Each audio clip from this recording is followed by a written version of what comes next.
Mr. Wurka. Yo teman-teman, kali ini kita akan kembali melanjutkan alur cerita Donghua Swallowed Star. Pada bagian sebelumnya, setelah mengalahkan Johan yang memilih meledakkan diri di tengah pertarungan, Luo Feng dan kawan-kawan harus kabur dari sergapan yang dilakukan oleh pesawat induk Rasrangga yang datang ke wilayah manusia dengan menggunakan teleportasi dewa. Meskipun terdapat banyak korban yang harus tumbang, berkat bantuan dari tetua Fanci, Luo Feng pada akhirnya bisa terselamatkan. Situasi juga akan segera berubah sebab bala bantuan dari perusahaan alam semesta virtual kini telah tiba di TKP.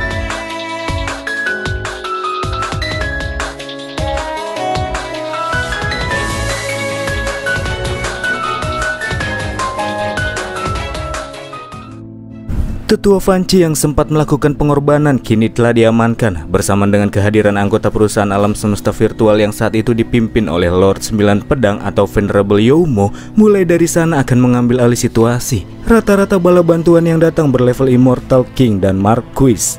Terlebih dipimpin oleh sosok Venerable, tentunya pihak jagoan punya kesempatan besar untuk bisa menang. Pertarungan di antara kedua belah pihak pun akhirnya terjadi. Keduanya sama-sama mengerahkan seluruh pasukan mereka di awal-awal bentrokan. Dengan adanya sosok Venerable di pihak perusahaan virtual, sama sekali tidak ada serangan jarak jauh musuh yang bisa terdaratkan. Penghalang yang dipasang oleh Youmo tak bisa ditembus sama si Ratu Serangga, diikuti dengan setiap anggota yang memulai sesi pembasmian. Sadar tak ada kesempatan untuk bisa menang, Ratu Serangga memilih untuk melarikan diri, membuka portal kerajaan dewa untuk bisa kabur. Tak membiarkan musuh lolos begitu saja, Venerable Youmo melepaskan beberapa pedang energi, membentuk penghalang pada robekan dimensi agar musuh tak bisa melewatinya dengan mudah. Namun kendati demikian, sang Ratu Serangga yang cukup molek ini, dia berteriak, memberikan instruksi kepada pasukan serangganya secara serentak untuk menyerang penghalang Youmo.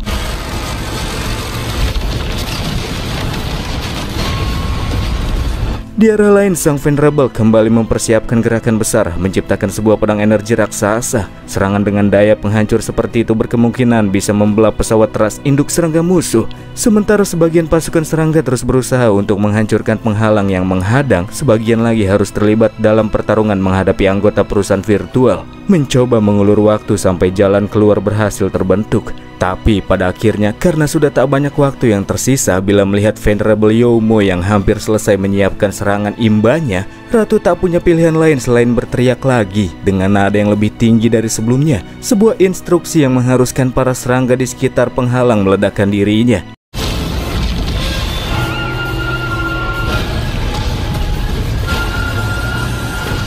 Dan dengan cara itulah sang ratu berhasil menciptakan sedikit celah pada penghalang, membuatnya berhasil kabur dari area peperangan sebelum terkena serangan dari Venerable Youmo. Bersama sebagian anggotanya, Venerable Youmo yang belum mau menghentikan aksinya selanjutnya akan memastikan lokasi target teleportasi dewa yang digunakan oleh Ratu Serangga, dan sebagian lagi akan mengurus dan membersihkan kelompok serangga yang tertinggal di area sekitar. Di dalam pesawatnya, Luo Feng tanya kepada Yin Shuhou tentang kondisi korban dari pasukan ke-9 yang dia bawa. Mengambil nafas sebentar sambil memasang ekspresi mengsedih, wanita tersebut menjelaskan, dalam insiden kali ini terdapat 30 pesawat perang yang harus mengalami kerugian besar. Yang paling parah ialah para pejuang level universe. Dari 30 pesawat, 300.000 pejuang universe semuanya mokai, sama sekali tak ada yang tersisa. Level di atasnya juga cukup banyak korban yang berguguran. Kini semua bawahan Johan di berbagai planet sudah mati, menunjukkan jika 70 pesawat perang yang dikirim untuk melakukan pembersihan telah melakukan tugas mereka dengan baik.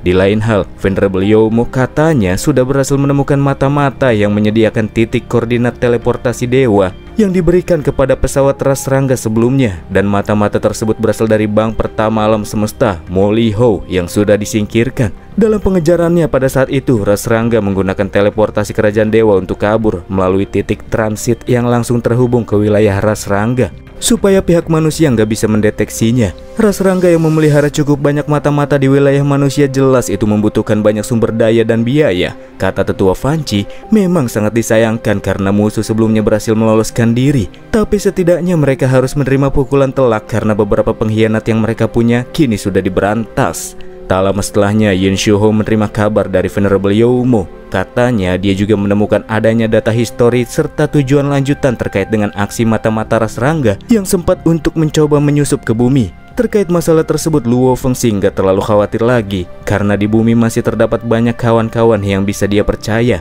Kalau ada ancaman, pasti langsung disingkirin sama orang-orang kepercayaan Luo Feng, asalkan musuh yang datang nggak kuat-kuat amat. Menurut prediksi Fan Chi, dalam beberapa waktu ke depan kemungkinan ras serangga takkan lagi berulah di wilayah manusia. Jadi Luo Feng bisa sedikit bernafas dengan lega. Luo Feng dan Dylan selanjutnya ngucapin terima kasih buat tetua Fan Chi sama Yin Shuho dalam rencana penyerangan kali ini. Tanpa bantuan dari mereka, tentu Johan dan keluarganya takkan mungkin bisa Luo Feng berantas. Dan kemudian mereka pun berpisah. Sebelum pergi, Yin Shuho mengingatkan jika kedamaian yang tercipta hanya bersifat sementara. Jadi mereka harus tetap siaga, kapanpun, dimanapun.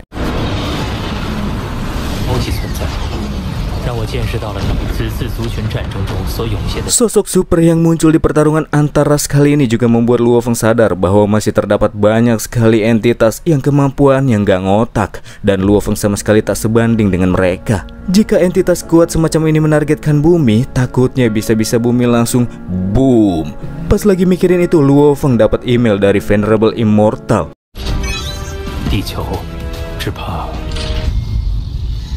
Venerable Immortal itu merupakan salah satu eksekutif di arena kapak raksasa. Kemampuannya sedikit di atas Venerable Zuhuo, bapaknya Raja Yanju, si cowok cantik. Dan sekarang Luo Feng merasa heran kenapa sosok sesuper itu mau ngobrol sama dia. Luo Feng yang kini ada di dalam alam semesta virtual dan ngangkat panggilan dari Venerable Immortal dibuat jatuh terduduk terkena tekanan kekuatan dari sosok super tersebut. Padahal cuma video call mereka ini, gimana kalau ketemuan langsung?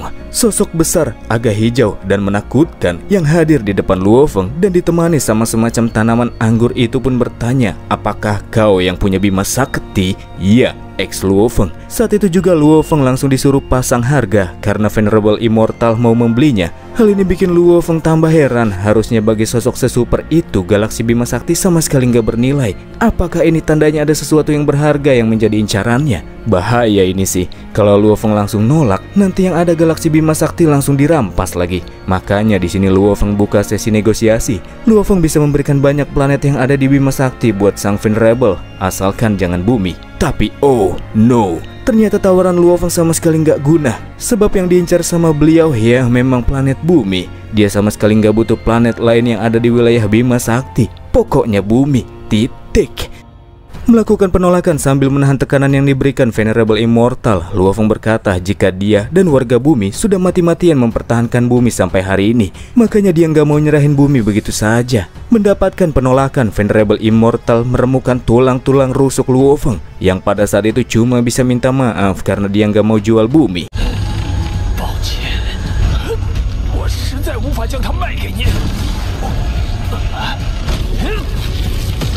Dan tak berselang lama, Venerable Immortal pun melepaskan Luo Feng, dan justru dia malah suka sama Luo Feng yang bersikap sangat berani. Makanya kali ini dia akan ampunin Bang MC.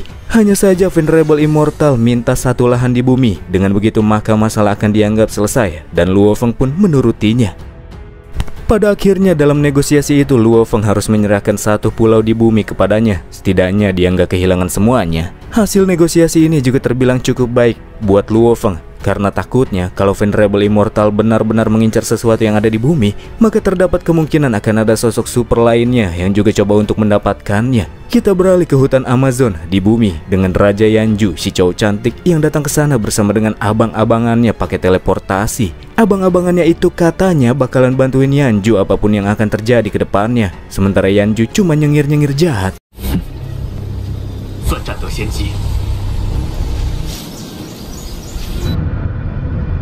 Pada saat itu seluruh keluarga Luo Feng yang lagi menjalani hari-hari normalnya malah didatengin sama Yanju dan para abang-abangannya. Belum sempat bereaksi, mereka semua langsung ditarik keluar sama cowok cantik tersebut.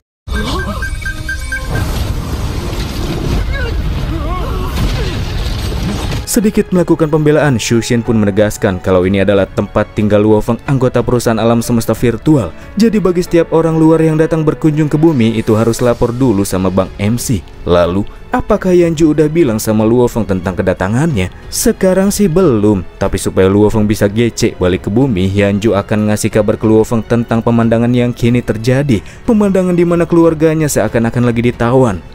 Dan benar saja, Luo Feng sama Dylan langsung balik secepatnya ke bumi ketika Yanju melakukan video call. Yanju berharap agar Luo Feng segera kembali ke bumi untuk membahas tentang dia yang katanya mau membeli bumi sekaligus Bima Sakti dengan harga yang tinggi, sambil dirinya memperlihatkan kondisi keluarga Luo Feng yang diperlakukan udah kayak tahanan. Tentu saja Luo Feng sangat kesal, mau negosiasi tapi kok pakai cara yang cukup mengancam. Bisa jadi ini dilakukan Yanju untuk melakukan balas dendam, atau jika tidak, pasti niatnya sama seperti Venerable Immortal yang mengincar sesuatu di bumi. Dengan mengandalkan teleportasi kerajaan dewa yang Dylan gunakan, Luo Feng sekarang sudah ada di Mars. Sebenarnya bisa saja dia teleportasi ke bumi, tapi itu tidak dilakukan demi mencegah titik koordinat teleportasinya terekspos oleh pihak luar. Dylan sebagai pengawal berjanji akan tetap melindungi Luo Feng sekalipun musuhnya adalah Raja Yanju. Ada sosok yang cukup kuat di sampingnya bikin moral Luo Feng sedikit naik, dan mereka pun langsung wush menuju bumi. Setibanya di sana, Luo Feng langsung dipertemukan sama Yanju yang memasang pose songong. Sebagai tamu tak diundang, perlakuannya terhadap tuan rumah dan keluarganya benar-benar kurang patut, teman-teman. Menggunakan telepati, Dylan menyampaikan selain ada Yanju, ada pula total 6 immortal tingkat king dan immortal tingkat marquis. Mereka semua berasal dari arena kapak raksasa. Dylan minta Luo Feng untuk tetap hati-hati dalam situasi tersebut. Luo Feng cuma heran aja kenapa orang-orang yang terlibat sama di akhir-akhir ini pada berasal dari arena kapak raksasa dan bumi. Dengan berani Luo Feng tanya, "Ngapain lu datang ke bumi gue?" Yanju menjawab, "Kan sudah kukata, aku datang untuk beli Bima Sakti." Makanya dia minta Luo Feng gak usah banyak bertele-tele dan langsung buka harga awal supaya semuanya bisa berjalan dengan damai. Luo Feng yang udah kesal selama perjalanan ke bumi langsung ngungkapin kalau dia sama sekali gak mau melakukan negosiasi jual beli sama para tamu tak diundang yang gak punya itikat baik. Bukannya salam dulu kalau datang, ini malah langsung nyandra keluarganya. Itulah kenapa Luo Feng berniat mau laporin perbuatan Yanju kepada pihak perusahaan virtual yang nantinya akan meneruskan masalah ini kepada pihak arena kapak raksasa supaya Yanju kena masalah. Sedikit ancaman dari Luo Feng membuat Yanju harus melepaskan Sandra yang dia tawan buat nakutin Bang MC.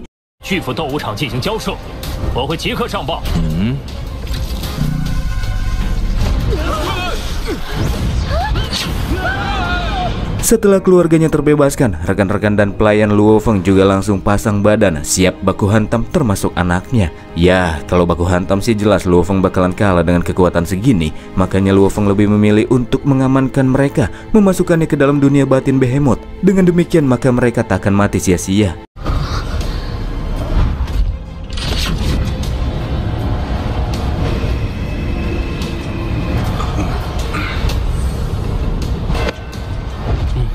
Core Behemoth juga disimpan di dalam slot cincin penyimpanan alam semesta. Ini merupakan keamanan berlapis yang bisa Luo Feng gunakan sekarang. Jangan terlalu waspada, kata Yanju yang sekalian meminta Luo Feng untuk duduk. Sebelum Luo Feng ngomong, Yanju malah langsung nawar Bima Sakti dengan harga 100 juta Huan Yuan. Nilai segitu biasanya merupakan seluruh aset yang dimiliki oleh sosok immortal biasa, tapi jumlahnya terlalu banyak kalau cuma buat dapetin sebuah galaksi. Dan tetap, Luo Feng tidak mau menjual kampung halamannya. Yanju yang mulai agak panas ketika mendapatkan penolakan malah tertawa. Seperti biasa, Luo Feng ini sangat berani ungkapnya.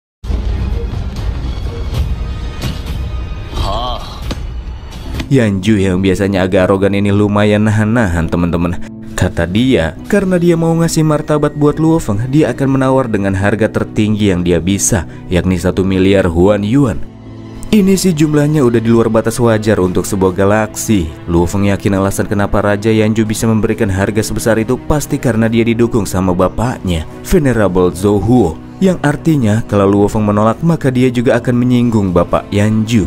Dan Luo Feng tetap berkata tidak. Kali ini Yanju tak lagi bisa berakting. Dia meluapkan emosinya, melepaskan tekanan aura yang mengerikan, serta membuat Luo Feng dipaksa untuk berlutut di permukaan tanah.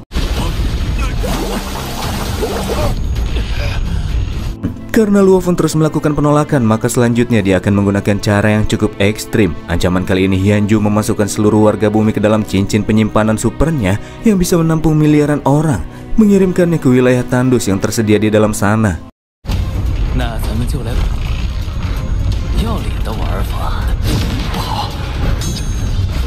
Sebagai sosok immortal, hal ini cukup mudah untuk dilakukan oleh Yanju yang bisa mengendalikan planet dan kehidupan di dalamnya.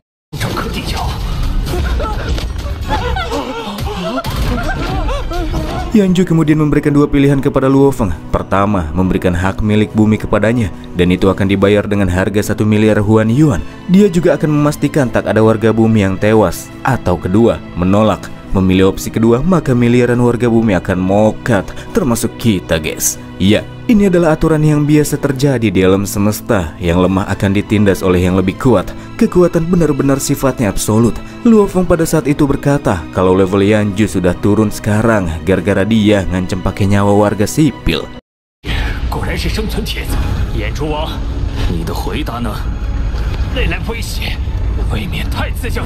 Yanju yang kesal langsung banting Luo Feng sebelum mengangkat tubuhnya ke atas. Dilan yang katanya mau bantu juga ternyata nggak bisa berbuat apa-apa. Tapi tiba-tiba pada momen-momen tersebut waktu terhenti. Bersama dengan kemunculan retakan-retakan dimensi di udara bebas, muncullah Tuan Guru Luo Feng, Kaisar Monyet, yang datang. Dan pas semua orang udah sadar, tahu-tahu Luo Feng sudah dia amankan.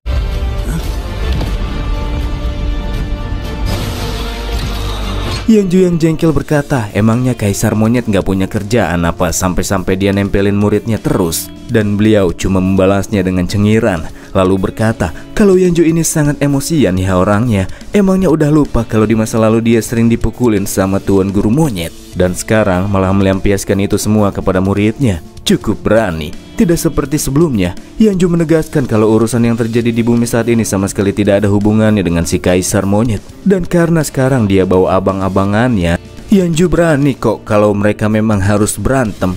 Berantem? Ya gasken, kata Kaisar Monyet.